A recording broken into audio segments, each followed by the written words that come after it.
এবার ভীষণ দেরি হয়ে গেছে, তাই চটজলদি কিভাবে মাছ মাংস বানাবো সেই রেসিপিটা তোমাদের সাথে শেয়ার করে ফেলছি, ঝটপট করে দেখে নাও।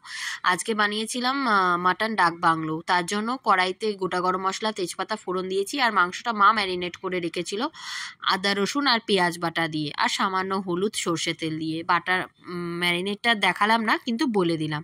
আর কড়াইতে পেঁয়াজ কুচি দিয়ে ভালো করে ভাজবো। আর এখানে ডিম আর আলু ভেজে তুলে রেখেছি, সেদ্ধ করে রাখা ডিম ভেজে তুলে রেখেছি। কড়াইতে আর একটু রসুন বাটা দিয়ে দিলাম, আর দিয়ে দিয়েছি একটা টমেটো কেটে। সবটাই ভালো করে কষবো। দিয়ে দেবো সামান্য লবণ যাতে করে টমেটোটা গলে যায়, আর ম্যারিনেট করা মটন। খুব ইজিভাবে ডাক বাংলো দেখাচ্ছি, দেখে নাও। এইভাবে বানালে খুবই ভালো লাগে, অবশ্য করেই ট্রাই করো। আর এরপরে ভালো করে কষাতে থাকবো, মিডিয়াম আঁচে কষাবো যাতে করে ধরে না যায়। দিয়ে দেবো ধনে গুঁড়ো, জিরে গুঁড়ো, লঙ্কার গুঁড়ো, হলুদের গুঁড়ো 1 চামচ মতো করে দিয়ে দেবো। ঝাল যেরকম পছন্দ করো সেই অনুযায়ী দেবে। আর কষানো হয়ে গেলে যখন তেল শুকিয়ে আসবে বা তেল ছেড়ে দেবে, তখন দিয়ে দেবো ফ্যাটানো টক দই। এটা টক দই দিয়ে ম্যারিনেট করার দরকার নেই, আমি এইভাবেই বানাই। অনেকে হয়তো ম্যারিনেট করেও বানায়, তো আমি যেটাই বানাই সেটাই দেখাচ্ছি।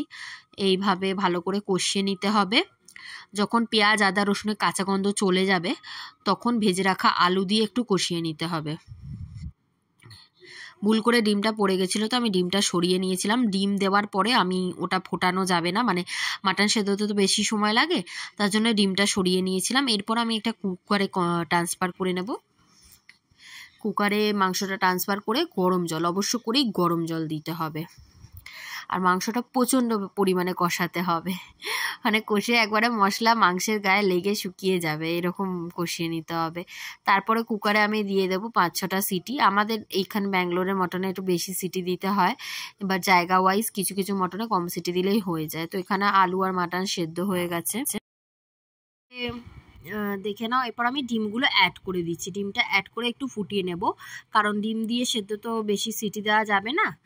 এইটা পুরো আমার রেডি হয়ে গেল মাটন ডাক বাংলো। জাস্ট পরিবেশন করতে দেরি, ভাতের সাথে খুব ভালো লাগে। আর এই দিকে আমি বানিয়ে নিচ্ছি চটজলদি মাছের কালিয়া, যেটাতে বেশি মশলা লাগে না। তো মাছগুলো ভেজে তুলে নেবো, আমি একটু কড়া করেই ভাজি। আর এখানে দিয়ে দিয়েছি পেঁয়াজ আর রসুন বাটা। পেঁয়াজের সাথে রসুনটা একবারে বেটে নিয়েছিলাম। আমি যেহেতু এক হাতে মোবাইলটা ধরে করি, তাই একটু ভিডিওটা নড়ে চড়ে যাওয়া অসুবিধা হয়, একটু অ্যাডজাস্ট করে নিও। আর দিয়ে দেবো একটা টমেটো কুচি, দিয়ে দেবো লবণ, এতে করে মিশে যাবে। সামান্য জল দিয়ে কষিয়ে নেব, আমি খুবই কম তেল ব্যবহার করছি। টমেটোটা গলে গেছে, এরপরে দিয়ে দিতে হবে আদা বাটা, সামান্য একটু 1/2 ইঞ্চি মতো আদা বাটা।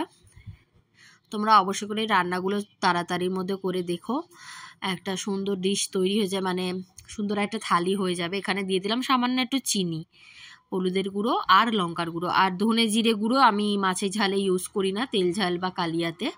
আমি জাস্ট এটাতে হলুদের গুঁড়ো আর লঙ্কার গুঁড়ো দিলাম, আর সামান্য চিনি দিয়ে কষিয়ে নিলাম। এবার জল ঢেলে সেদ্ধ হতে দেবো। মাছটা দিয়ে একটু ফুটিয়ে নেব, 5 মিনিট মতো ফুটিয়ে নিলেই আমাদের মাছের কালিয়া বা তেল।